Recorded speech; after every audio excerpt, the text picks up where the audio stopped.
作為臨時僱員，你可如何透過積金易完成僱主準備嘅臨時僱員強積金行業計劃帳戶登記？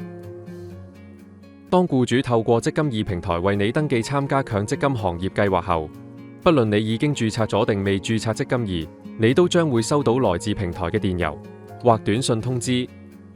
假如你並未註冊積金易，請先註冊，以開始登記步驟。要完成強積金行業計劃嘅登記，請登入積金易流動應用程式，喺主頁選單，按待辦事項，選擇你有一個已儲存的申請有待提交，然後按繼續。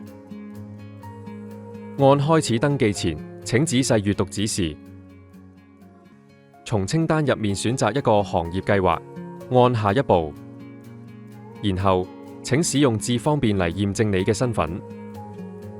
請登入智方便流動應用程式，跟隨屏幕上嘅指示嚟完成身份驗證步驟。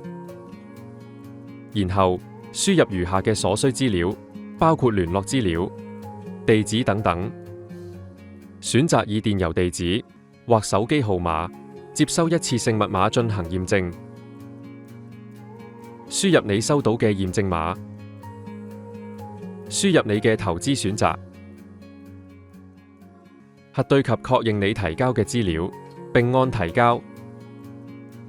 細閱條款及細則，按接受，你就可以成功提交你嘅登記申請。